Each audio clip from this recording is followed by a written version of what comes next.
Bonjour à toutes et à tous, on est ravis de vous retrouver pour ce webinaire, donc avec Julie. Bonjour Julie. Bonjour. Alors du coup, avant de commencer, on attend encore quelques retardataires qui se connectent, donc je vais vous rappeler un petit peu les règles pour ceux qui sont pour la première fois sur cette plateforme. Donc vous avez un espace chat où voilà, vous pouvez nous dire bonjour, vous pouvez aussi réagir en direct. Par contre, pour vos questions, je vous conseille de les mettre sur l'onglet questions. Ça sera plus facile pour nous de les regrouper. On fera des sessions de questions à la fin de chaque grande partie. Et puis, bien sûr, tout à la fin du webinaire.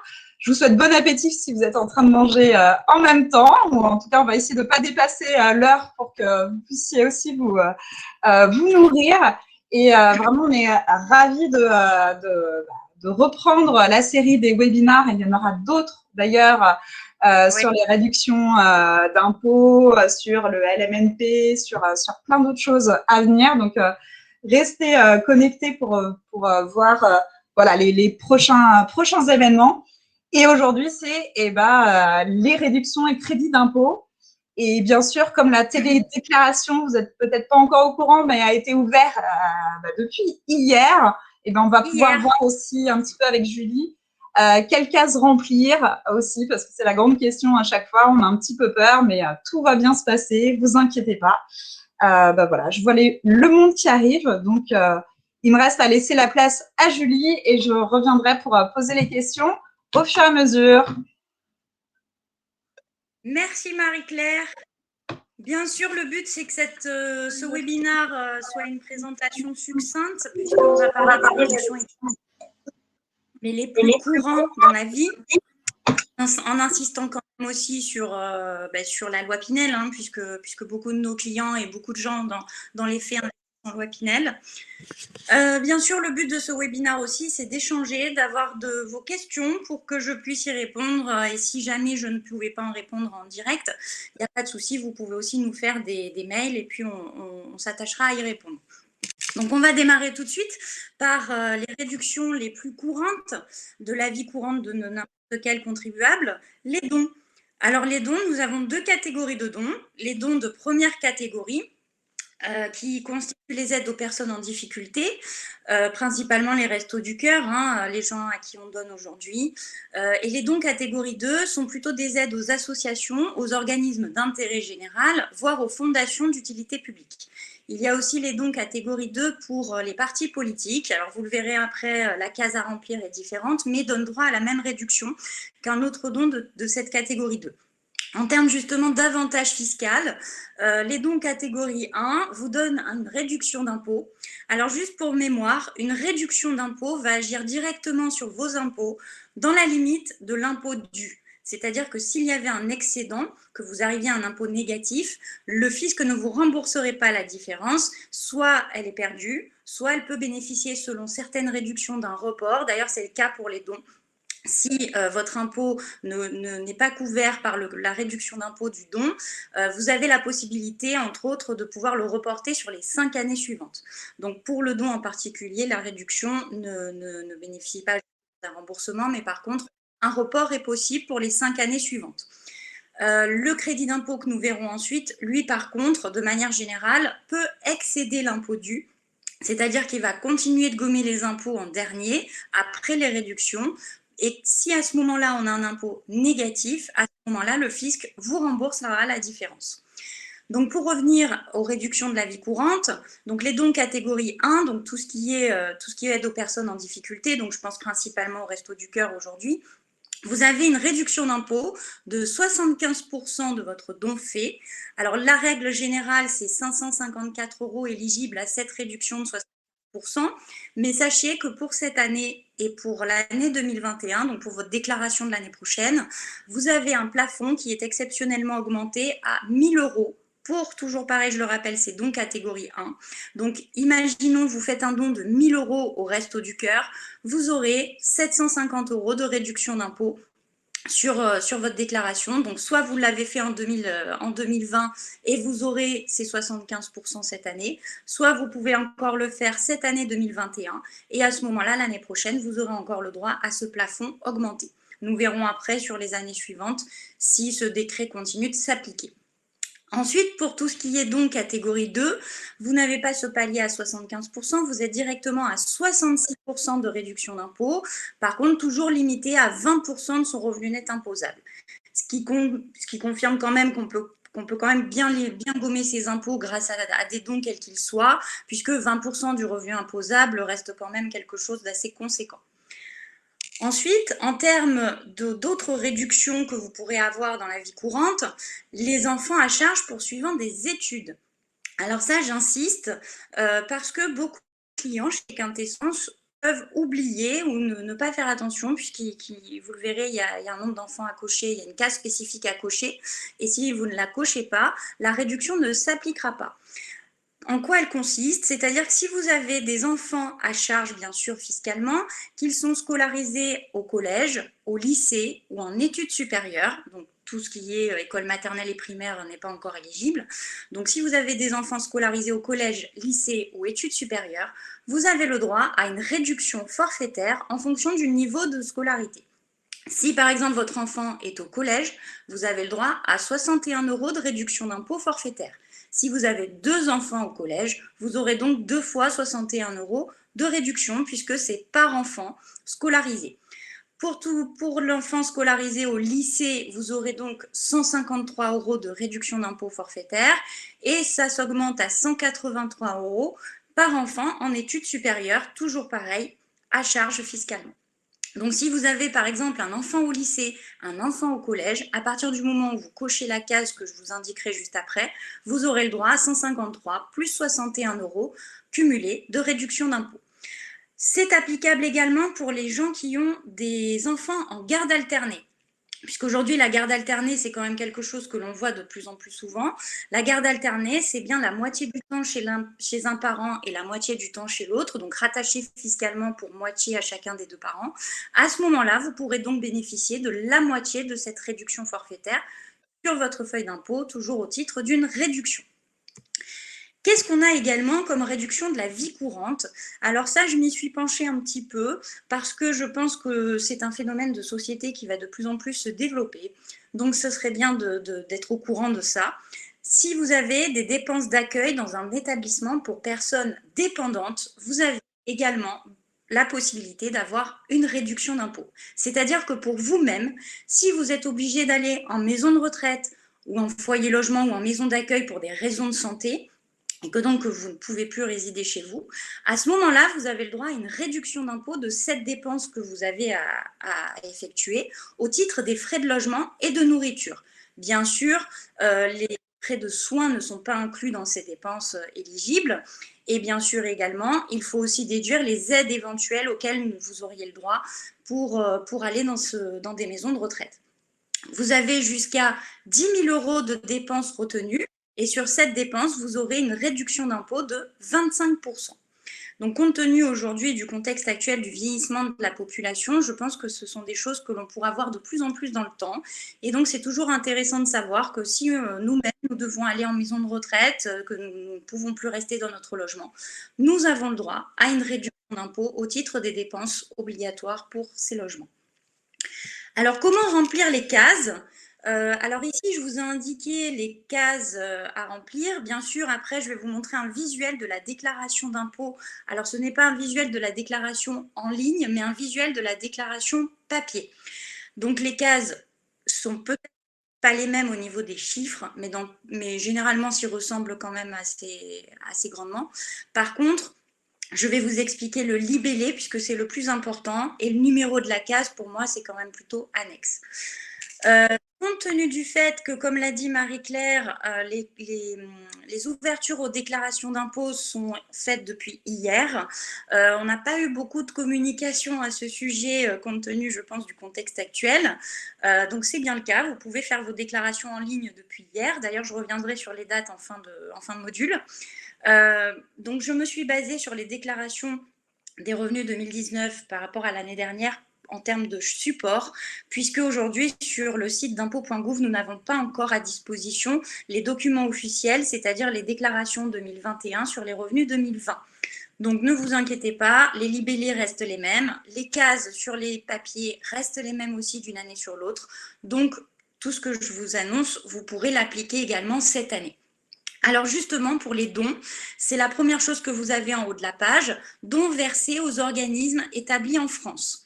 La case 7UD, ce sont les dons versés aux organismes pour les personnes en difficulté. Donc, je vous ai expliqué que c'était les dons catégorie 1 éligibles à 75% de réduction dans la limite de 1 000 €. Et si vous versez plus, bien sûr, vous avez 66% de réduction au même titre qu'un autre don. Donc, quel que soit le don que vous fassiez, qu'il dépasse ou pas 1 000 €, vous aurez quand même le droit à une réduction d'impôt de 75%, voire au-delà, 66%. Donc, en termes de cases, la première case, la case 7UD, vous avez cette catégorie 1 à remplir. Donc, si vous faites par exemple un don de 500 €, vous devez indiquer les 500 € dans cette case et le fisc y appliquera lui-même automatiquement le montant de la réduction. Vous devez toujours intégrer, écrire le montant de la dépense. La deuxième case juste en dessous, la case 7UF, ce sont les autres catégories de dons, les dons catégorie 2. Pour mémoire, organisme d'intérêt général, association d'utilité publique, candidat aux élections par exemple aussi. Si par exemple, j'essaie de vous donner des exemples concrets, si vous faites un don, ou du moins si vous donnez quand vous achetez le calendrier des pompiers par exemple, donc c'est quelque chose de très simple et facile à faire, eh bien, vous avez à remplir cette case 7UF pour le montant que vous avez donné pour ce calendrier. Et vous aurez à ce moment-là 66% de réduction appliquée sur votre avis d'impôt. La troisième case, la case 7UH, ça c'est une petite parenthèse, c'est si jamais vous faites des dons à des organismes politiques, à des partis politiques, à ce moment-là, la case est différente. C'est cette troisième case en dessous, mais qui vous donne quand même droit toujours à 66% de réduction. Vous le voyez un petit peu en dessous, report de l'excédent des dons des années antérieures. Vous avez bien 5 cases qui représentent les 5 années. Si jamais votre impôt était plus faible que la réduction à laquelle vous auriez le droit, vous avez la possibilité de la reporter pendant les 5 années suivantes pour vos impôts futurs. En dessous, on ne va pas parler des cotisations syndicales, on va en parler après puisque ça c'est du crédit d'impôt. On va parler du nombre d'enfants à charge poursuivant les études. Et donc là, vous devez indiquer soit en première ligne enfants à charge, soit en deuxième ligne enfants à charge en garde alternée selon votre situation familiale. Et si vous avez un enfant scolarisé au collège, vous indiquez le nombre d'enfants scolarisés au collège, le nombre d'enfants pour le lycée, le nombre d'enfants éventuellement en études supérieures. Et donc à ce moment-là, la réduction d'impôt forfaitaire s'appliquera automatiquement également sur votre avis d'impôt. Enfin, on a parlé aussi des dépenses pour aller en maison de retraite. Donc ça, c'est beaucoup plus bas sur l'avis d'impôt. C'est quasiment au-dessus de la signature du ou des déclarants. Vous avez indiqué dépenses d'accueil dans un établissement pour personnes dépendantes. La case 7CD ou 7CE, puisque vous avez la possibilité d'y avoir accès à la fois pour vous-même ou pour votre conjoint. Donc, c'est ces 2 cases à remplir. Pareil, vous indiquez le montant de la dépense dans la limite de 10 000 €, vous aurez 25% de réduction d'impôt. Voilà pour les 3 premières principales réductions d'impôt de la vie courante, ainsi que les cases du coup à remplir pour vous aider. Là, c'est juste à titre informatif, puisque je ne vous l'ai pas indiqué dans mes supports, mais peut-être que des gens pourraient être concernés par ce genre de choses. Tout en haut de cette page qui suit cette deuxième page de déclaration, d'ailleurs, je ne vous ai pas indiqué le numéro qui se situe juste ici, en haut à gauche. C'est la déclaration numéro 2042 RICI. RICI pour réduction d'impôt et crédit d'impôt, puisque vous le verrez, quand vous faites votre déclaration de revenus classique, où vous déclarez l'ensemble de vos revenus, vous avez la déclaration qui s'appelle numéro 2042. C'est le numéro de l'imprimé fiscal. Lorsque vous avez des réductions et des crédits d'impôt spécifiques autres, tels que ceux que je vous ai présentés aujourd'hui, vous aurez cette déclaration supplémentaire à remplir avec les cases. Quand vous faites votre déclaration en ligne, avant de démarrer votre déclaration, vous avez toute une liste de typologies de revenus ou de réduction de crédit d'impôt. Au fur et à mesure que vous cocherez ces cases, vous aurez ces déclarations supplémentaires qui vont se générer et donc vous pourrez remplir directement en ligne comme je viens de vous le montrer. Donc, juste à titre informatif, sur la deuxième page de cette déclaration complémentaire à la 2042, vous avez tout en haut à gauche prestations compensatoires. Donc, c'est juste à titre informatif pour éventuellement les personnes qui seraient concernées par ce genre de situation et qui ne seraient pas au courant. Si vous êtes dans le cadre d'une séparation, d'un divorce, et que vous avez à régler une prestation compensatoire, c'est-à-dire une somme à votre ex-conjoint, en capital, alors qui peut être étalé bien sûr, hein. Je ne vais pas rentrer dans ces détails-là, puisque là on rentre dans les conventions de divorce, ce n'est pas le sujet d'aujourd'hui, mais c'est juste pour préciser que si vous êtes dans ce cas-là, dans la limite de 30 500 € de versement de prestations compensatoires dans l'année, dans les 12 mois, vous avez la possibilité d'avoir une réduction d'impôt de 25% du montant de cette prestation compensatoire. Donc, je dirais, écoutez, c'est peut-être un mal pour un bien, mais au moins, essayons de compenser ça. Donc, si vous avez de l'argent à donner dans le cadre d'un divorce, autre qu'une pension alimentaire, bien sûr, vous avez également 25% de réduction d'impôt. Alors, la dépense est limitée à 30 500, je le répète, et cette dépense doit être étalée sur l'année civile, sur les 12 mois. Donc, ça, c'était juste à titre informatif. Après, je vais quand même vous le préciser juste pour les gens qui auraient peut-être des questions concernant les travaux, les dépenses pour la transition énergétique, puisqu'elle apparaît à l'écran. Là, c'est la déclaration de l'année dernière, je vous le rappelle. Sachez qu'à partir de 2020, et de toute façon, ça s'est arrêté courant 2019, les travaux dans la résidence principale liés à la transition énergétique ne sont plus éligibles à une réduction d'impôt. Maintenant, c'est la prime rénov', c'est-à-dire que vous avez le droit à des aides directement pour vous aider à financer vos dépenses dans le cadre de travaux de la transition énergétique dans votre résidence principale actuellement. Mais vous n'avez plus ce crédit d'impôt, donc c'est plutôt un système d'aide, ça a été remanié. Donc, ce sont les gens qui ont fait des dépenses pour la transition énergétique en 2018, voire premier semestre 2019, qui éventuellement ont encore aujourd'hui peut-être des réductions d'impôts, des crédits d'impôt d'ailleurs, mais ce n'est plus le cas aujourd'hui. Au niveau justement des crédits d'impôt, alors toujours pareil, je vous parle de ceux de la vie courante qui concernent la majorité des gens, ou du moins le plus de personnes possible. On va parler des frais de garde pour les enfants de moins de 6 ans. Donc là, comme je vous l'ai expliqué, le crédit d'impôt, quel que soit l'impôt que vous avez à devoir, si le montant de ce crédit d'impôt dépasse votre impôt dû, à ce moment-là, vous allez avoir un remboursement de la différence par le Trésor public. Les frais de garde, donc c'est bien pour les enfants de moins de 6 ans. Attention, même si vous continuez de faire garder vos enfants donc à l'extérieur de votre domicile, mais que cet enfant a 6 ans et plus, vous n'aurez plus le droit au crédit d'impôt. Donc, ce sont les frais de garde à l'extérieur de mon domicile, c'est-à-dire l'assistante maternelle agréée qui garde chez elle mon enfant ou mes enfants qui ne sont pas encore scolarisés, ou alors des établissements de garde comme les crèches par exemple. Pour les enfants scolarisés, ça peut être aussi le centre aéré, le périscolaire, voilà, tout ce qui est système de garde, mais attention pour les enfants à charge de moins de 6 ans.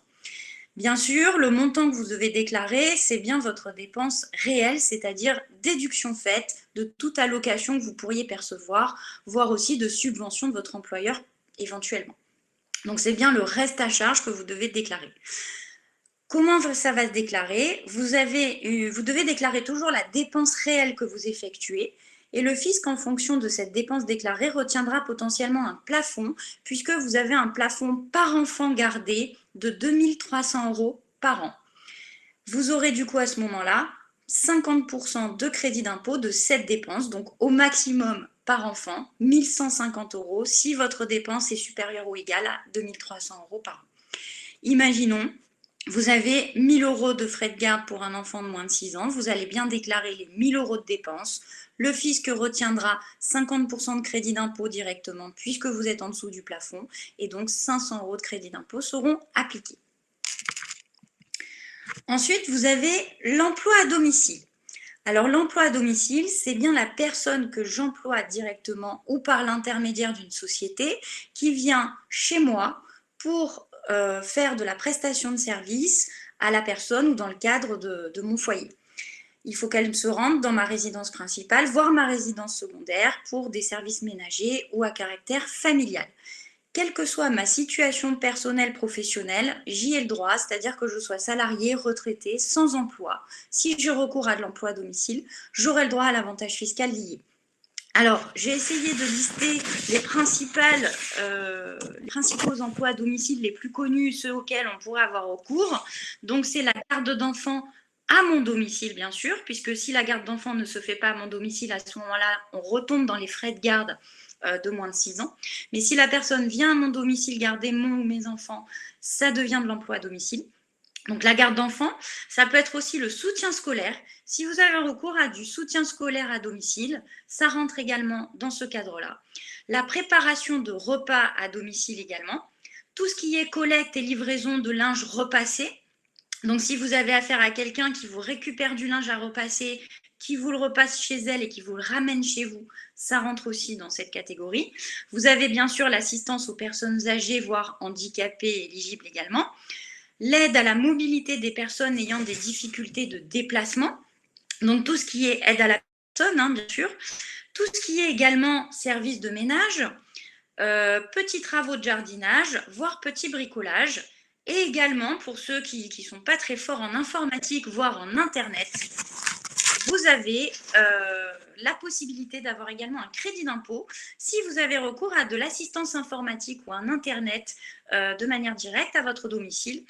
Vous pouvez aussi déduire cette dépense et vous le verrez dans quelle mesure juste tout de suite.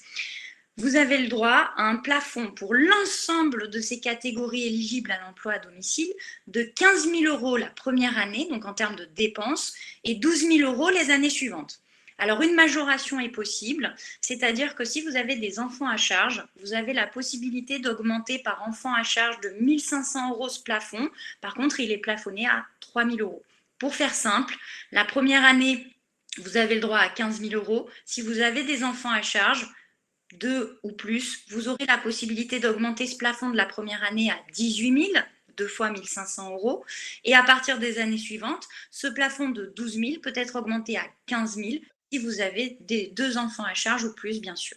Donc, la base, c'est 15 000 la première année, 12 000. Si le cas particulier se présente, vous aurez le plafond majoré.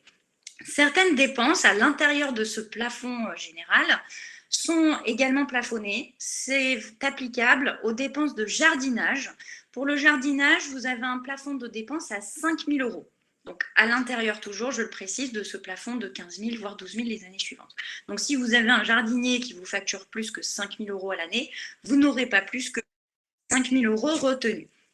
Pour tout ce qui est petit bricolage, si vous avez recours à quelqu'un pour du petit bricolage à domicile, vous avez un plafond de dépenses à 500 € et un nombre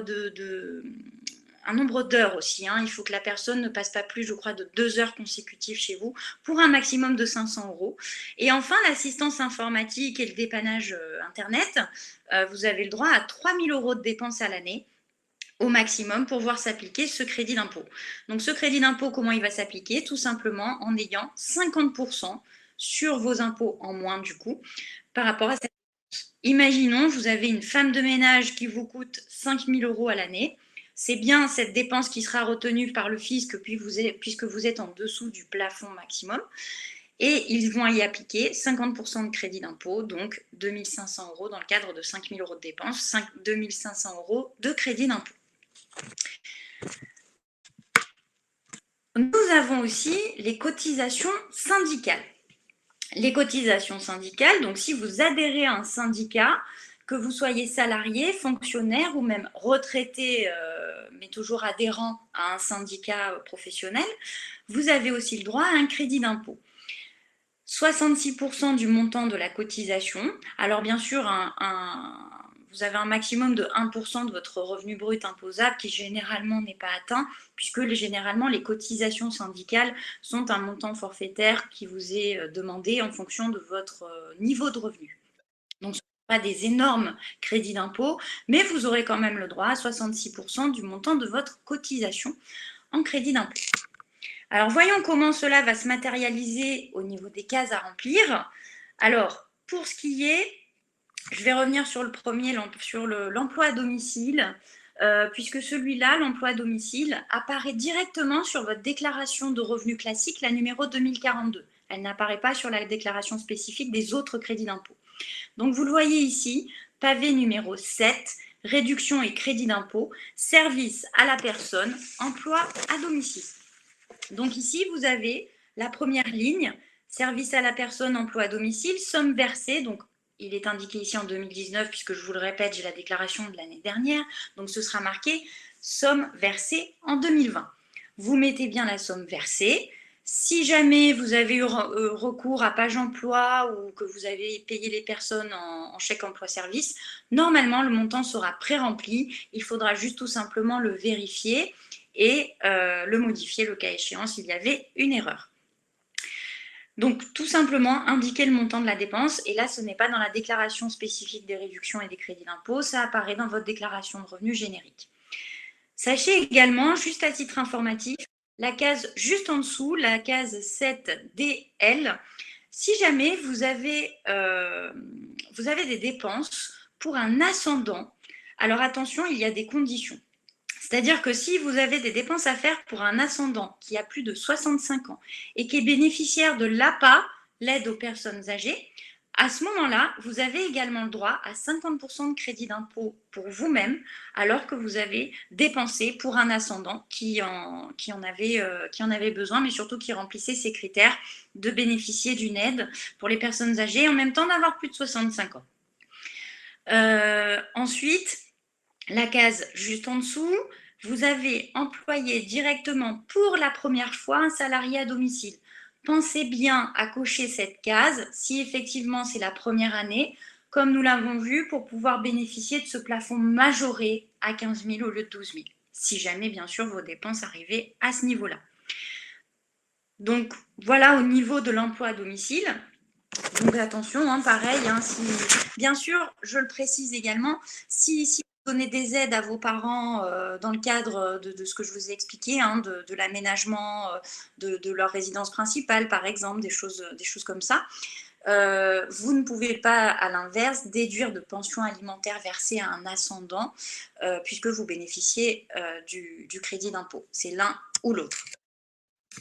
Ici, on revient sur la première page de notre déclaration numéro 2042 RICI, donc la déclaration spécifique aux réductions et au crédit d'impôt, où là, il est indiqué cotisation syndicale, donc juste en dessous du pavé des dons aux organismes, vous avez cotisation syndicale des salariés et pensionnés.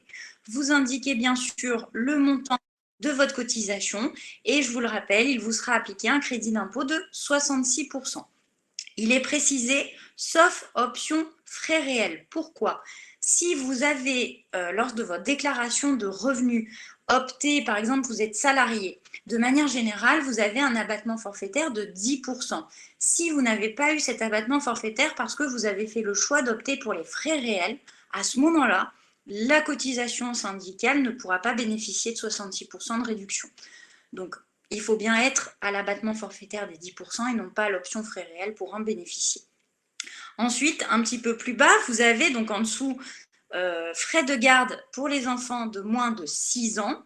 Et donc pareil, vous avez deux lignes, enfants à charge en garde alternée, puisque bien sûr, quand vous avez des enfants en garde alternée, vous pourrez vous partager et le père et la mère la moitié de la dépense pour ces frais de garde pour les enfants de moins de 6 ans. Donc pareil, vous mettez la dépense pour chacun des enfants, puisque le montant maximum de 2 300 € est applicable à chaque enfant. Vous mettez bien le montant de votre dépense réelle. Si elle dépasse, c'est pas grave, le fisc retiendra le plafond de 2 300 et vous appliquera le crédit d'impôt de 50% à chacun de ces enfants gardés.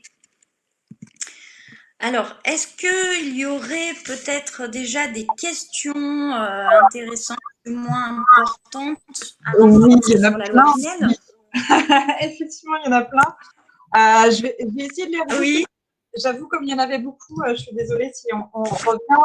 Tu y as répondu des fois, de temps en temps, dans le déroulé, mais je préfère quand même les reposer pour que ça soit clair pour tout le monde. Alors, déjà, premièrement, sur les dons. Donc, on avait des questions d'Alain, mais je pense que ça concerne justement autre chose que les dons, mais tu vas nous le dire. Quid Oui. d'un don à un ascendant? Le receveur sera-t-il imposé sur ce don? Et sinon, à partir de quelle somme sera-t-il imposé? Et faut-il un justificatif pour un don à un ascendant? Donc, est-ce qu'on appelle ça un don quand c'est pour un Alors, il faut bien différencier le don et la donation. D'accord. Faire un don, euh, du moins au niveau du fisc, il y a deux catégories de dons qui sont éligibles, c'est-à-dire à des organismes, soit des organismes d'aide aux personnes en difficulté, soit des organismes d'utilité publique. Ça, c'est les dons qui sont éligibles, comme je viens d'en parler, selon les conditions qu'on vient d'aborder. Après, faire un don à un ascendant, ça sera à mon sens plutôt, si j'ai bien compris la question, plutôt une donation.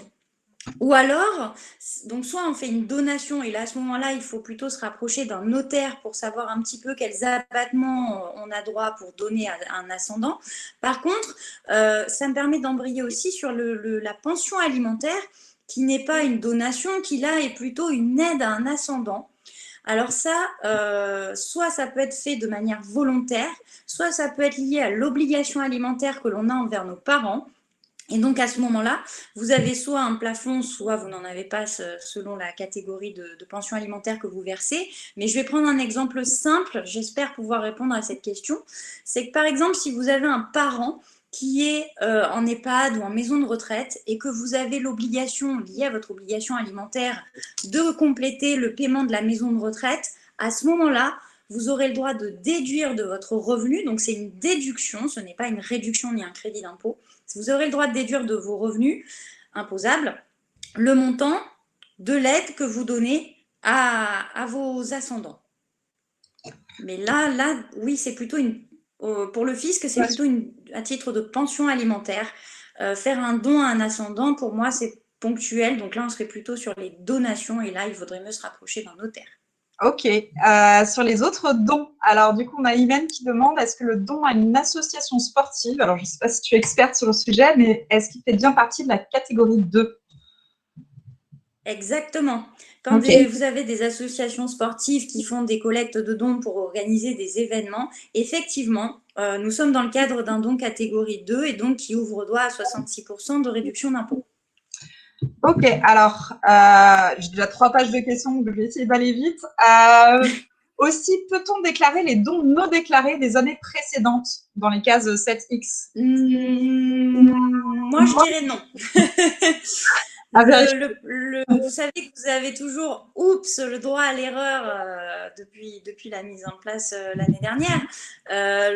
Moi, ce qui m'ennuie, c'est que aller voir le fisc pour aller déclarer un don qui a été fait l'année dernière, voire l'année d'avant, normalement, c'est pas rétroactif. Et surtout, ça incite le fisc à peut-être venir mettre le nez un petit peu dans vos affaires pour rien. Ok. Vaut mieux se dire, tout ce qui est perdu, mais au moins maintenant, je le sais pour l'avenir. En tout cas, sur les dons, mais comme tu l'as dit, sur d'autres choses, voilà, on peut modifier voilà, sur les années précédentes. Euh, Comment doit-on calculer le montant des dons? C'est bien de janvier à décembre? Oui, c'est par année civile. Ok. L'année fiscale se cale sur l'année civile, donc entre le 1er janvier et le 31 décembre de l'année. Ok, alors j'ai essayé de regrouper toutes les questions sur les enfants, la scolarité, donc désolée si c'est un peu dans le désordre. Donc Laurence qui nous dit, je donne 1 000 € à mon fils étudiant pour son logement et ses frais de vie par mois.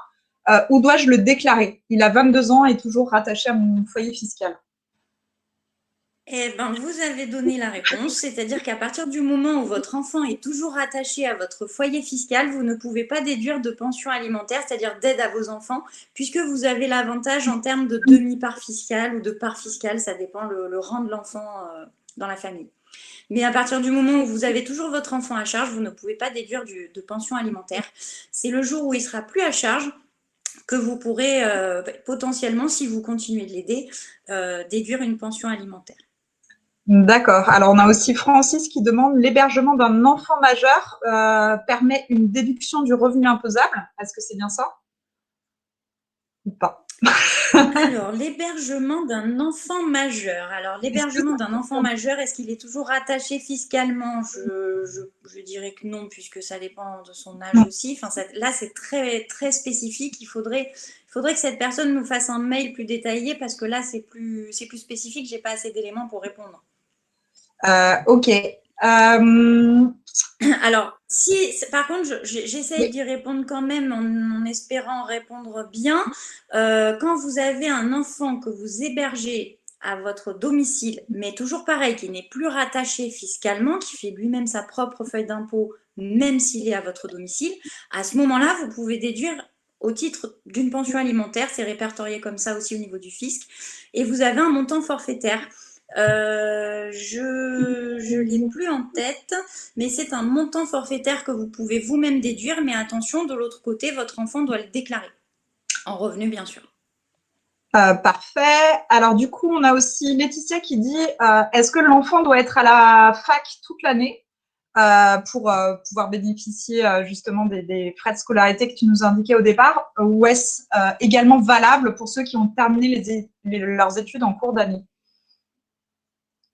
Eh bien non, justement, il faut justifier pour pouvoir le déclarer que l'enfant était en études au 31 décembre de l'année. Donc, par exemple, cette année 2021, nous faisons nos déclarations de l'année 2020. Donc, il faut que l'enfant ait été scolarisé jusqu'au 31 décembre de l'année 2020. S'il a terminé ses études en juin 2020, ce n'est pas possible. D'accord, bah, c'est bon à savoir, effectivement. On a aussi Mustapha, donc tu as un peu répondu, mais moi je vais rebondir aussi sur cette question parce que je suis concernée. Peut-on déduire pour les enfants de moins de 6 ans les frais de garderie? Donc tu as dit que oui. Les frais de cantine, je pense qu'aussi. Et pour les Non. enfants de... les frais de cantine, non. Alors ça, par contre, attention, Ouais. les frais de cantine, non. Et d'ailleurs, petite parenthèse aussi qui me permet de compléter mon explication, c'est que par exemple, si vous avez le centre aéré en journée, c'est vrai que dans le centre aéré, il y a les frais de repas, il faut les penser à les enlever. En fait, je les aborde un petit peu plus loin dans mon support parce que ça fait partie des erreurs de beaucoup de monde Bah oui, d'inclure la totalité des frais de garde, y compris les repas, alors que les repas ne sont pas pris en charge dans le crédit d'impôt. et bah, tu vois, même pour moi, c'est utile. Du coup, pour les enfants de 9 à 16 ans, on a vu que bah, du coup, non. Et moi, j'ai une question. Si l'enfant Terminé. a eu 6 ans en 2021, c'est foutu, même pour l'année 2020? C'est moins de 6 Ah ans. non, c'est l'année de la déclaration. Donc, ça veut dire que s'il a 6 ans ou elle a 16 ans en 2021, c'est l'année prochaine où c'est fini. D'accord. Donc, c'est bon. Ma fille qui a eu 6 ans en février, je peux encore déduire les frais de garde. Pour moi, Très c'est pareil, c'est la dernière année. bien. Bon, Après, bah voilà. le fisc doit considérer qu'ils sont autonomes et qu'à 6 ans, ils doivent se garder tout seuls. Je ne sais pas. OK. Quelles sont les conditions à remplir quand on met à disposition un logement à un parent et qu'il ne verse pas de loyer, mais qu'on peut déduire un loyer fictif non perçu? Alors ça, c'était un petit peu spécial. Est-ce que tu as compris la question? Je ne sais pas. Ouais. Alors, moi, là, je partirais plutôt du principe qu'on n'est plus dans les réductions et les crédits d'impôt, on est plutôt dans des avantages en nature, donc liés à des donations. Voilà, là, c'est plus de l'aspect conseil patrimonial pur. On n'a pas d'avantage particulier. Non, c'est plutôt, on fait bénéficier d'un avantage en nature à quelqu'un qui ne nous verse pas un loyer. Donc là, par contre, je vous dirais presque attention si vous avez d'autres. C'est quoi, c'est un parent ou un enfant? C'est un parent. C'était un parent. Ouais. Bon, un parent encore, c'est différent, mais si par exemple vous faites bénéficier d'un avantage en nature à un enfant tel qu'un logement à qui vous ne faites pas payer de loyer, faut faire très très attention à l'équité entre chacun des enfants de votre famille. Quelquefois, on veut bien faire et on oriente un peu sa succession future et ça peut faire des soucis. Donc là, c'est plutôt du notariat, voire du conseil patrimonial pur. Ok. Alors, je vois les questions qui affluent. Malheureusement, je pense qu'on ne pourra pas répondre à tous si on veut à peu près tenir le timing. Je vous annonce juste que Alors, par contre, si tu me dis si c'est possible, mais à ce moment-là, on peut répertorier toutes les questions et on peut y répondre par mail brièvement. Exactement. Et puis, je voulais aussi vous dire que de toute façon, à l'issue de ce webinaire, et aussi vous le recevrez par email et je pourrais vous indiquer, vous avez un formulaire aussi si vous voulez aller plus loin. pour profiter des services de nos conseillers en gestion de patrimoine, donc qui sont partout en France, donc qui peuvent vous accompagner sur ces sujets, voilà, en vous aidant pour votre feuille de déclaration, en même temps d'un bilan patrimonial, ce qui est justement très utile. Je vais quand même en faire quelques-unes. Donc, il y en avait sur la cotisation syndicale, mais tu y as répondu, je pense, pour la plupart. Il y avait aussi sur les crédits personnels. Est-ce que le montant des intérêts à rembourser chaque mois réduit l'impôt pour les crédits? Non. Non, les crédits, ben, malheureusement, non, c'est pas le cas. Donc, la résidence principale, c'est terminé depuis bien longtemps. Tout crédit consommation, bien sûr, n'est pas éligible à quelconque économie d'impôt. La seule chose sur laquelle on peut en tirer avantage, c'est lorsqu'on fait un investissement locatif, quel qu'il soit, hein, de défiscalisation ou pas d'ailleurs. Vous avez la possibilité de déduire les intérêts d'emprunt et d'ailleurs l'assurance également du crédit de vos loyers encaissés. Je pense principalement à la location nue, dans le cadre d'un Pinel aussi, par exemple. C'est la seule façon. Ok, je vais faire encore 2-3 questions sur. Il y en avait pas mal sur l'emploi à domicile. Et après, je suis désolée, mais vraiment, on va noter toutes vos questions. On essaiera d'y répondre par email. Et puis, on vous laissera la possibilité aussi de contacter un conseiller en gestion de patrimoine. Je fais juste une petite parenthèse parce que je vois beaucoup, j'héberge mon frère ou des choses sur les collatéraux. Là, il n'y a pas de choses possibles, hein, il n'y a rien. C'est vraiment entre enfants ou parents où on peut bénéficier lié à une obligation alimentaire que l'on a effectivement, hein, c'est lié au code civil. Donc, tout ce qui est collatéraux, il n'y a pas d'obligation alimentaire juridiquement, donc il n'y a pas d'avantage fiscal derrière que l'on peut en tirer. Ok, il y avait une question. Par Alors, contre, si on a un enfant, oui. excuse-moi. Par contre, je vois quelqu'un qui dit j'ai un enfant de 30 ans qui n'est pas autonome financièrement et qui a son appartement. À partir du moment où cette personne, bien sûr, à 30 ans, n'est plus rattachée fiscalement, là, bien sûr, en cas d'aide financière, alors là, on ne touche pas aux réductions et au crédit d'impôt. C'est pour ça que je n'avais pas abordé ce sujet, mais on pourra potentiellement refaire un webinar sur les avantages fiscaux de manière générale. On peut déduire au même titre de ses revenus imposables une pension alimentaire également pour aider ses enfants. Et si vous voulez, je pourrais y revenir de manière plus précise avec des chiffres.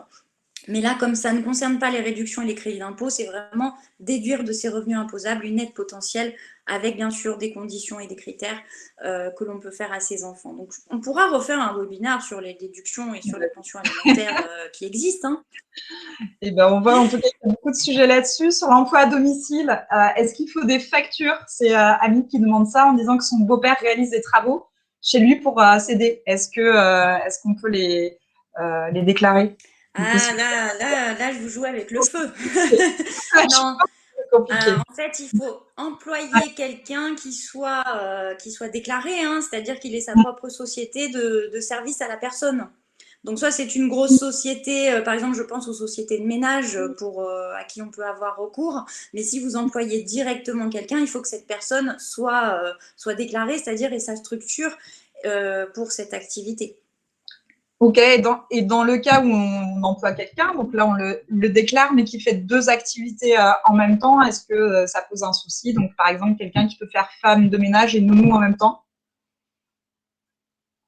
Ça, y a Pour pas de... moi, non. À partir du moment où c'est officiel et que c'est déclaré et que la personne de son côté est en règle, pour moi, il n'y a pas de souci que ce soit la même personne. Ok, je vais finir, je suis désolée pour les questions, mais voilà, on essaiera d'y revenir sinon à la fin si on a le temps. Il y avait une petite question sur les cours de musique en CESU, je ne sais pas si tu sais. Les CESU subventionnés, quel montant déclaré reste à charge et tout ça? Alors, les cours de musique, pour moi, ça rentre pas dans l'emploi à domicile, sauf si ce sont des cours de musique particuliers à domicile, comme peut l'être le soutien scolaire à domicile. À ce moment-là, il faut indiquer le montant, charges comprises. Généralement, il est pré-rempli hein, si c'est une dépense éligible, mais à ce moment-là, il faut indiquer le montant avec les cotisations sociales qu'on a pu payer en plus, et on aurait le droit éventuellement à crédit d'impôt. Après, est-ce que c'est à domicile ou pas? Telle est la question. Ouais, et allez, je fais une petite dernière question parce qu'elle concerne le contexte actuel. Allez. Les réductions pour les frais liés au télétravail sont à déclarer sous quelle rubrique? Je sais pas. Les réductions liées au télétravail. Je ne connais pas de réduction liée au télétravail, ou du moins, j'en ai pas en tête. Alors, peut-être c'est nouveau, effectivement, sur un contexte. Bon, bah, on essaiera Non, il y a quelque chose, mais non, ok. Et ben, non.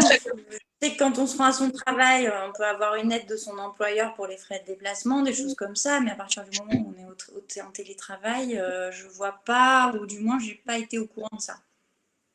ok, bah, parfait. Bah, je te laisse continuer parce qu'il y a encore pas mal de choses.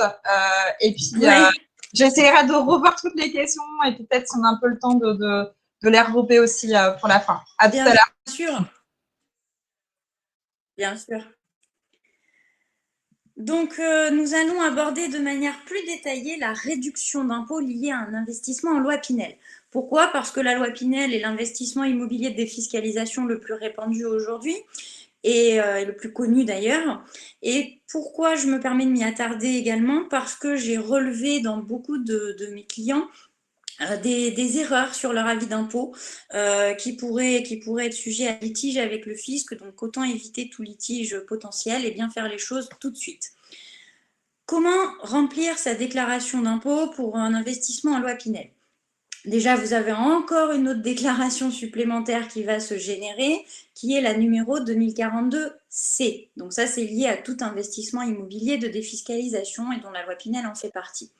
Vous avez la première année un pavé à remplir que je vous indiquerai juste après. Pour les investissements achevés en 2020, vous devez inscrire le montant total de cet investissement en fonction bien sûr de l'année d'acquisition. Comment on calcule le montant total de l'investissement? On prend le prix d'achat TTC bien sûr, puisqu'il n'y a pas de récupération de TVA, plus les frais de notaire. Donc si la globalité de votre investissement, frais de notaire inclus, fait 200 000 euros par exemple, vous devrez inscrire ce montant-là la première année. Ainsi que la case en fonction de la durée d'engagement, si vous êtes engagé sur 6 ans ou 9 ans. C'est la durée d'engagement de location. Attention, vous avez toujours la possibilité de proroger, mais toute modification de cette durée d'engagement à l'initiale ne peut être modifiée. Donc, si vous avez fait un engagement de location de 6 ans, vous pourrez éventuellement proroger ensuite, il n'y a pas de souci, mais à l'initiale, vous ne pouvez pas le modifier pendant cette période. Pour les années suivantes, vous le verrez juste après également, vous avez des cases différentes à remplir et c'est là où les gens font souvent des erreurs, c'est-à-dire qu'ils continuent de remettre le montant de leur investissement alors qu'il est bien précisé, reportez seulement le montant de votre réduction annuelle. Le montant pour mémoire de la réduction annuelle en loi Pinel est de 2% par an, pendant 6 ans ou pendant 9 ans. Si jamais vous avez fait un investissement total de 200 000 euros, vous avez donc, frais notaires inclus, vous avez donc 2% de 200 000 qui fait 4 000 euros de réduction annuelle. À partir de la deuxième année de déclaration, vous avez à déclarer seulement le montant de cette réduction qui est de 4 000 euros dans mon exemple. En fonction de l'année d'achèvement, vous verrez que vous avez aussi des cases différentes. La chose principale à retenir, c'est quoi? En termes de lexique, vous avez, concernant vos investissements, l'année de l'investissement, c'est quoi? C'est l'année où vous avez signé chez le notaire, c'est-à-dire que vous êtes devenu propriétaire. L'année d'achèvement, c'est quoi? C'est l'année de livraison de votre bien. Donc l'année d'investissement, je le répète, c'est le moment où vous êtes devenu propriétaire et l'année d'achèvement, c'est l'année où vous avez été livré. Et c'est à partir de cette année-là, cette année de livraison, où l'avantage fiscal débute. Comment ça se matérialise? Donc voyons ça de manière plus détaillée. Alors bien sûr, toujours pareil, je vous l'ai expliqué, j'ai pas encore les documents officiels pour l'année 2020, donc j'ai préféré garder les officiels de l'année dernière en réajustant les dates. Ici, vous avez, donc sur toute cette page, tout ce qui est dédié à l'investissement locatif en loi Pinel. Qu'est-ce que l'on a? Premier libellé, investissement réalisé et achevé, donc on va actualiser les dates, en 2020, ou réalisé antérieurement si achevé en 2020. Donc pour tous nos clients ou toutes les personnes qui auraient eu un investissement en loi Pinel achevés, c'est-à-dire livrés en 2020.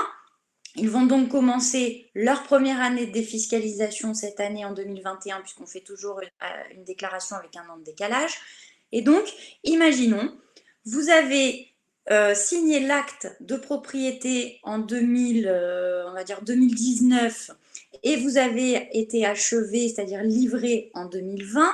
Vous avez donc ce premier pavé à remplir et vous devez mettre le montant de votre investissement dans la case de l'année où vous en êtes devenu propriétaire. Par exemple, j'ai acheté, je suis devenue propriétaire, j'ai signé l'acte notarié d'une loi Pinel en 2018, oui, on va dire 2018, et j'en ai été livrée en 2020. Donc, je remplis ce premier pavé, j'indique le montant de mon investissement global qui est de 200 000 euros et je l'indique en case soit 7 QR, soit 7 QS en fonction de la durée de l'engagement de 6 ans ou de 9 ans. Pourquoi en case 7 QR ou 7 QS et pas les autres? Parce que j'en suis devenue propriétaire en 2018. Donc remplissez la ligne en fonction de l'année à laquelle vous en êtes devenu propriétaire. Et si vous êtes sur cette première année de défiscalisation, c'est bien ce premier pavé à remplir.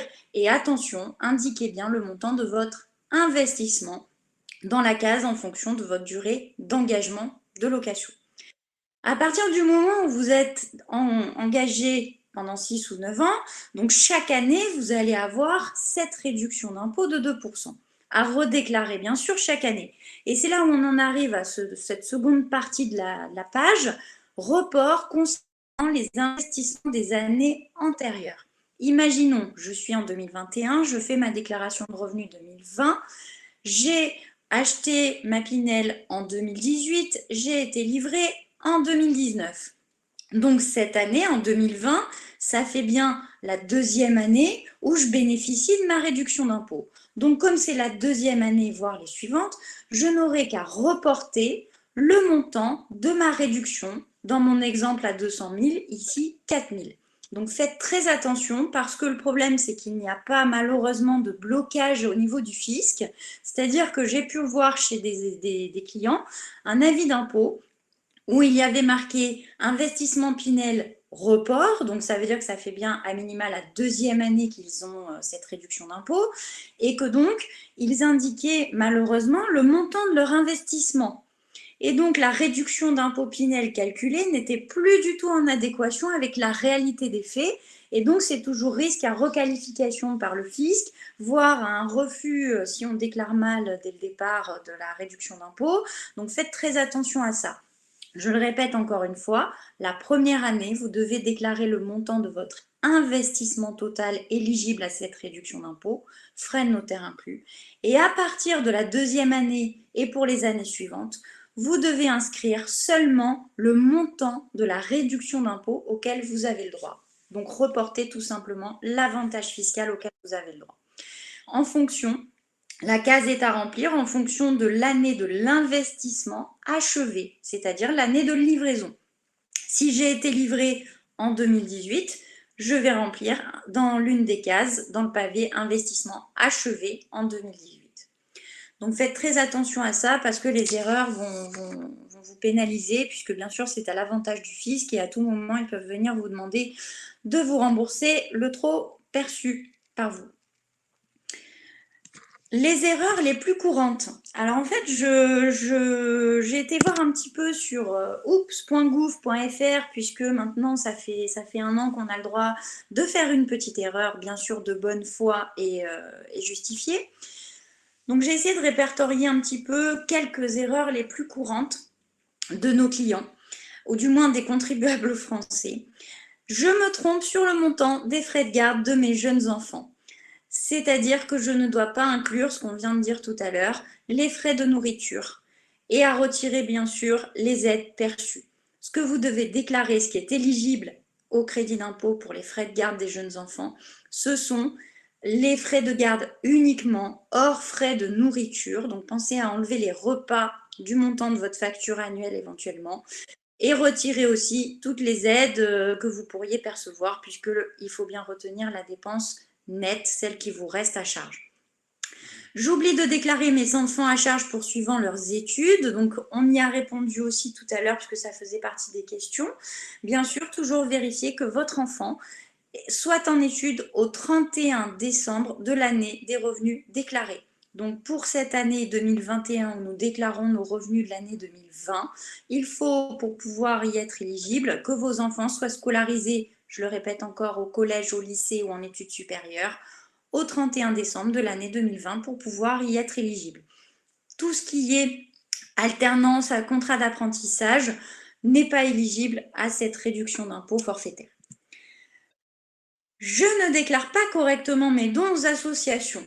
Le principal conseil à donner, c'est de toujours conserver ces reçus, puisque de toute façon, nous sommes en France sur un système de déclaration purement et simplement, mais il faut toujours garder les justificatifs en cas de contrôle du fisc. Donc, ce que je peux vous conseiller tout simplement, c'est de conserver vos reçus des organismes à qui vous auriez fait des dons. Et normalement, dessus, c'est indiqué dans quelle catégorie il se situe ou alors à quelle réduction d'impôt vous avez le droit. Après, vous avez toujours accès sur le site des impôts à une liste des associations qui sont éligibles et dans quelle catégorie elles se situent. Donc, si vous voulez les consulter, n'hésitez pas. Je ne déclare pas correctement des dépenses liées à la perte d'autonomie. Effectivement, soit ce sont des oublis tout simplement parce que les gens ne savent pas qu'ils y ont le droit. Soit c'est mal fait, c'est-à-dire qu'il faut toujours faire attention on peut cumuler les dépenses d'emploi à domicile et les dépenses que l'on aurait pour un EHPAD à financer. Il n'y a pas de condition d'âge. Ce n'est pas la même condition que pour l'équipement d'une résidence principale d'un ascendant où il faut qu'il ait plus de 65 ans et qu'il soit éligible à l'allocation pour personnes âgées. Vous avez aussi certains équipements, je ne suis pas rentrée dans le détail parce que là on devient plus précis, certains équipements pour son logement, sa résidence principale. Si on a besoin de s'équiper puisque l'on est en perte d'autonomie, sachez que vous avez aussi le droit à des crédits d'impôt pour certaines de ces dépenses. Donc ça, souvent, ce sont des oublis de la part des gens qui ne sont pas au courant que l'on a le droit à des avantages fiscaux. Si l'on a des dépenses soit pour l'aide à la personne à domicile, soit pour s'équiper pour sa résidence principale liée au vieillissement de la population, soit pour financer son EHPAD puisqu'on doit aller en maison de retraite. Les dépenses d'emploi à domicile, bien sûr, doivent être déclarées, ça on l'a dit aussi tout à l'heure, cotisation sociale incluse. Donc, vous déclarez le total de la facture que la société vous envoie si vous passez par une société. Et toujours pareil, bien sûr, enlever les aides éventuelles que l'on a. Au niveau des dates, donc bien sûr, comme l'a dit Marie-Claire, je vous le répète, depuis hier, vous pouvez aller sur votre site impôts.gouv, vous connecter sur votre espace personnel et commencer votre déclaration en ligne. Vous allez cocher les revenus. Alors, les revenus classiques, c'est-à-dire si vous êtes salarié, sont déjà pré-cochés, pré-remplis. Mais si vous avez d'autres revenus à déclarer ou une réduction d'impôt qui apparaît cette année, n'hésitez pas à cocher les avantages liés et vous verrez que ça va générer soit des caisses supplémentaires, soit des déclarations complémentaires pour vous aider à faire votre déclaration d'impôt le plus précisément possible. Normalement, depuis qu'impôts.gouv, en tout cas la déclaration en ligne a été créée, je trouve que c'est beaucoup plus facile, beaucoup plus simple, beaucoup plus intuitif que la déclaration papier où il fallait aller chercher la petite case en fonction de sa propre situation. Là, vous n'avez qu'à en introduction, cocher éventuellement les situations dans lesquelles vous vous situez et ça générera automatiquement les cases correspondantes, voire les déclarations complémentaires. Pour tout ce qui est justement déclaration papier, nous avons jusqu'au 20 mai pour pouvoir le déposer ou l'envoyer au Trésor public. Sinon, pour tout ce qui est déclaration en ligne, le délai est quelque peu rallongé selon le département dans lequel on se situe. Nous avons jusqu'au 26 mai 2021 pour faire notre déclaration en ligne dans les départements entre l'Ain et la Corrèze, donc le 1 et le 19. Si vous vous situez dans un département entre le 20 et le 54, vous aurez jusqu'au 1er juin. Et sinon, pour tous les autres départements à partir du 55 jusqu'au 976, c'est-à-dire après Mayotte, vous avez un petit peu plus de temps jusqu'au 8 juin 2021 pour finaliser votre déclaration en ligne. Surtout, ne nous inquiétons pas. vous avez toujours la possibilité d'apporter une modification a posteriori si jamais vous vous apercevez que vous avez fait une erreur. Voilà, j'ai essayé d'être rapide. S'il y a quelques petites questions importantes. Oui, alors on avait sur le chat aussi quelqu'un qui gentiment voilà, répondait à certaines d'entre elles. Donc, je vais aller sur questions. Est-ce que… Alors, attendez, du coup, je regarde ce qui a été répondu ou pas. Oui, comment prolonger la défiscalisation du Pinel de 6 à 9 ans? Est-ce qu'on peut le faire si on a déclaré Comment 6 ans proroger? déjà? Ouais, comment Alors, je me suis penchée sur les textes fiscaux parce que je trouvais que commercialement, j'ai vu des gens en parler très facilement en disant faites une Pinel sur 6 ans et puis on continuera pendant 3 ans de plus. C'est pas si simple que ça, puisque quand vous prenez cet engagement de 6 ans ou de 9 ans, c'est lié à votre obligation de location. Donc ça veut dire qu'il faudra toujours s'y prendre si vous voulez proroger pour 3 années supplémentaires, par exemple de 6 à 9, sur la dernière année d'engagement de location. Donc comme nous déclarons toujours nos revenus avec 1 an de décalage, si vous vous y prenez au moment de votre déclaration d'impôt, de la dernière du coup, quand vous déclarez cette 6e année où vous pouvez les proroger, ben, à mon sens c'est trop tard. En tout cas le livre des impôts est très clair là-dessus, c'est-à-dire il est fortement recommandé, à minima, si vous avez le temps de le faire, d'envoyer une lettre recommandée au fisc en demandant la prorogation pour 3 années de plus. Bien sûr, dans le timing imparti des 6 ans d'engagement de location. Donc, je le répète, souvent avec les impôts, on est sur un an de décalage. Donc souvent on oublie, parce que généralement ça se passe bien. Donc, on oublie que le temps passe et on s'y prend au dernier moment, sous risque généralement d'avoir un refus des impôts, puisqu'on n'est plus dans le timing. Donc, faites très attention à ça. Moi, je conseillerais plutôt, dès le départ de son investissement, de s'engager sur 6 ans ou sur 9 ans tout de suite en fonction de sa propre situation. Je prends 2 cas simples. Si vous savez, par exemple, que dans 6-7 ans, vous allez être à la retraite et que votre impôt, du coup, par conséquent, va peut-être diminuer compte tenu de la perte de revenus, à ce moment-là, oui, engageons-nous sur 6 ans et refaisons le point à terme. Mais par contre, si vous avez entre 40 et 50 ans, que vous avez un revenu stable, alors je ne vous parle pas d'accident de la vie, puisque de toute façon, ça c'est pris en compte dans les portes de sortie du dispositif, mais si vous avez un revenu sensiblement le même depuis pas mal d'années, que vous êtes loin de la retraite et que, à minima, vos revenus normalement devraient plutôt augmenter que diminuer, engageons-nous directement sur 9 ans. Et essayons d'avoir une meilleure optimisation fiscale, du coup. Ok, effectivement, c'est intéressant comme question. Je me la posais également. Oui, très intéressant. Parce que moi, je vois les commerciaux qui, de manière générale, qui disent peut-être faisons sur 6 ans et puis on verra bien pour rassurer les clients. Mais c'est pas forcément. En tout cas, il faut suivre ça de près et être très bon dans le timing.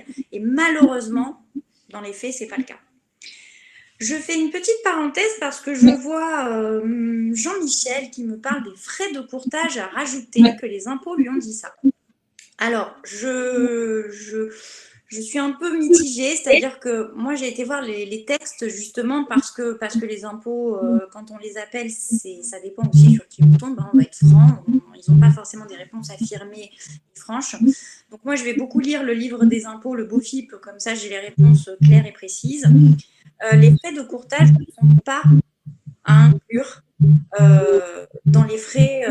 Moi, je parle des frais à déduire en termes de charges déductibles de vos loyers. Par contre, pour les frais de courtage à rajouter pour le montant de la réduction d'impôt, c'est vrai que le fisc n'est pas très très clair là-dessus. Donc, c'est pour ça que je dis toujours à minima le prix d'achat plus les frais de notaire. Les frais de courtage, j'ai un doute. Parce que sinon, on pourrait rajouter aussi les frais d'un agent immobilier si on passait par un agent immobilier. Et après, c'est la porte ouverte à tout. Ok. Il faut voir. Mais ça, je ne peux pas être assez tranchée là-dessus. Ok, alors on avait aussi une question, effectivement, on sait que la loi Pinel a été prolongée, mais avec voilà, des déductions, enfin des réductions pardon, différentes. Donc si aujourd'hui je prends un bien donc qui va être acté en 2021, mais livré en 2023, quelle sera la base de réduction? Celle de 2021 à 2% en fait par année, ou celle de 2023 à 1,66? Alors, comme toute niche fiscale, elles évoluent, hein, puisque même avant Pinel, on avait Duflot, on avait Cellier, on avait Dorobien. Normalement, il n'y a pas de rétroactivité. C'est-à-dire qu'on va se baser sur votre acte d'achat. Donc, si vous signez votre acte de propriété, que vous en devenez propriétaire cette année, même si vous êtes livré après et que la loi a évolué, vous continuerez de bénéficier de ce qui a été prévu à l'initiale, c'est-à-dire 2% par an de réduction d'impôt du montant global de votre acquisition. Ok, du coup, c'est le moment d'en profiter alors. Oui. Alors, non, mais c'est sincèrement parce que en toute objectivité, hein, bien sûr, puisque on est là pour ça. J'ai lu beaucoup d'articles, effectivement, la loi Pinel va sûrement changer. Après, on va pas se leurrer, ça va aussi avec les élections qui arrivent politiquement. Donc, on va voir comment ça va évoluer, et c'est autre chose. Mais c'est vrai que tout ce que je peux lire à ce sujet, la loi Pinel aura toujours une réduction d'impôt. Elle sera sûrement moins élevée qu'aujourd'hui. Elle restera quand même intéressante et on fera toujours ce genre d'investissement parce que derrière, il y a une logique de loger des gens dans de bonnes conditions, de répondre à des problématiques de logement. Mais c'est vrai que la réduction applicable aujourd'hui, depuis ces dernières années, était plutôt intéressante et les futures ne seront sûrement pas aussi intéressantes que cette année. ok. On avait une question aussi. Alors, c'était ce que tu nous disais entre ce qui est acté, la date d'achèvement et tout ça. Donc, j'ai une question de quelqu'un qui a signé son appartement Pinel fin 2019, mais qui va être livré qu'en juin 2021. Est-ce qu'ils doivent déclarer quelque chose cette année? Et non, puisque le démarrage de la réduction d'impôt se fait sur l'année de livraison. Si vous êtes livré en 2021, quel que soit le mois d'ailleurs, vous devrez déclarer la première année de votre réduction d'impôt lors de votre déclaration de l'année 2022 pour les revenus 2021. Ok, effectivement. Vous avez encore un an tranquille. Ok, donc entre les signatures, c'est vrai qu'entre les signatures, les dates d'achèvement, les livraisons et tout ça, on peut être un petit peu perdu. Donc, c'est bien quand le Oui. logement est livré.